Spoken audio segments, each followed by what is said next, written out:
مالک اشتر کے بارے میں اہل سنہ کا کیا نظریہ ہے؟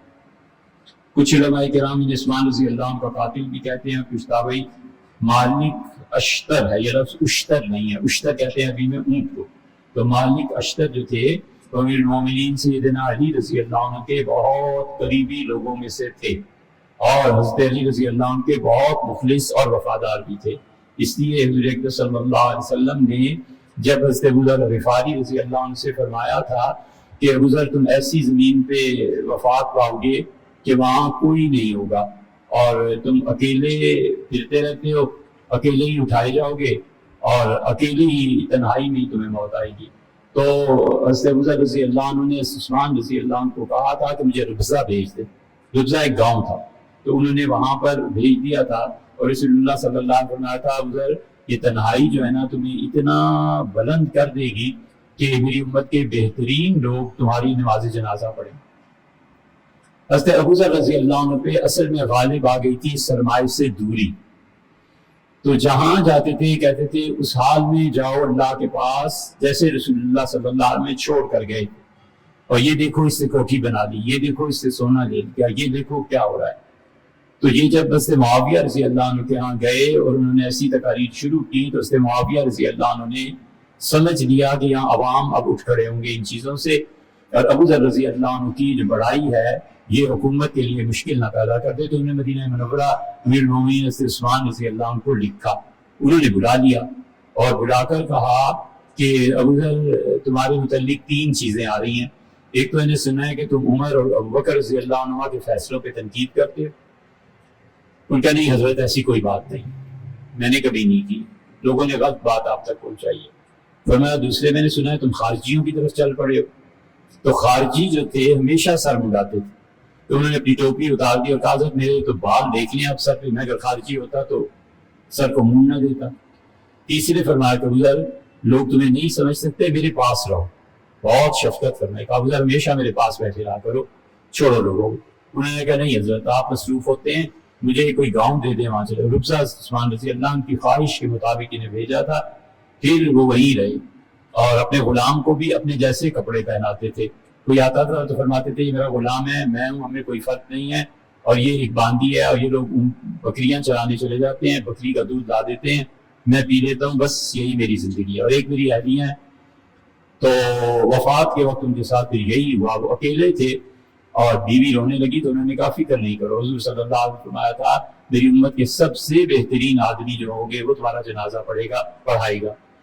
تو ابو ذر رضی اللہ عنہ نے کہا کہ میں تو اب دنیا سے جاتا ہوں، اور یقیناً لوگ آئیں گے تو انہیں اتارنا، ان کے اونٹ روک لینا اور انہیں کہنا کہ میں نے قسم دی ہے کہ میرے گھر کھانا کھا کے جائیں، میں کسی کو بھوکا نہیں رہنے دوں۔ اتنی بڑی نیکی ہے لوگوں کو کھانا کھلانا۔ اللہ نے فرمایا فک رقبت، قیامت میں مشکل پہاڑ تمہارے سامنے آئے گا، چڑھ جاؤ گے اگر لوگوں کو کھانا کھلاتے۔ وما ادراک ما العقبہ، تمہیں کیا پتا وہ دن کتنا سخت۔ فک رقبت، جو کھانا کھلاتا رہا ہم اس کی مدد کریں گے، پہاڑ چڑھ جائے۔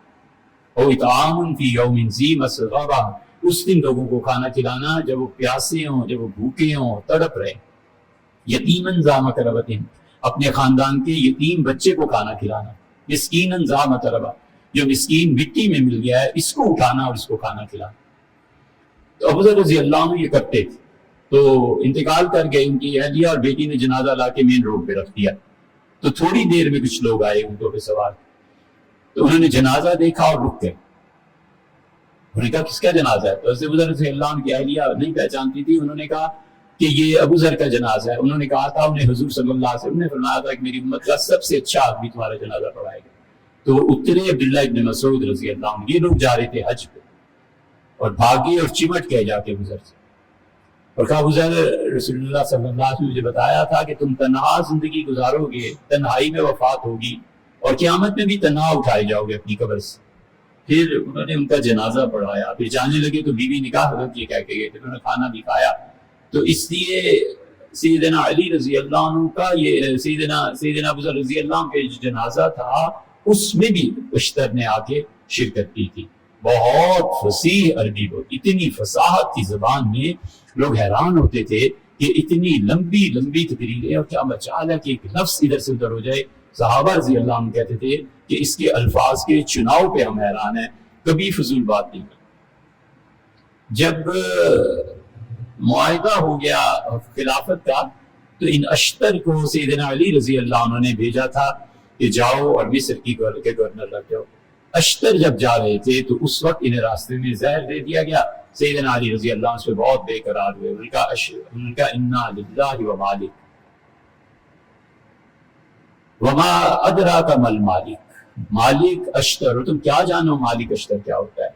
اور پھر فرمایا کہ لیس فیکم ذاک, تم میں کوئی ایک آدمی اس کا مقابلہ نہیں کر سکتا. خدا کی قسم یہ مالک اگر پتھروں میں ہوتا تو ہیرا ہوتا, یہ سمندروں میں ہوتا تو سب سے بڑا سمندر ہوتا, پہاڑوں میں ہوتا تو سب سے عظیم پہاڑ ہوتا. مجھے بتاؤ اب مالک کے بعد میں کس کو تلاش کروں. یہ اہل سنہ نے اس لیے انہیں بہت سراہا ہے اور بہت زیادہ ان کے لیے اچھے الفاظ استعمال کیے ہیں. تو اس لیے اشتر ابن مالک رحمۃ اللہ علیہ جو تھے تابعین میں سے تھے, کچھ لوگوں نے ان کے متعلق سیدنا عمر رضی اللہ عنہ کی فراست میں کہ سیدنا عمر رضی اللہ عنہ سے یہ کہا تھا, کچھ باتیں لکھی ہیں لیکن ان کا کوئی اعتبار نہیں.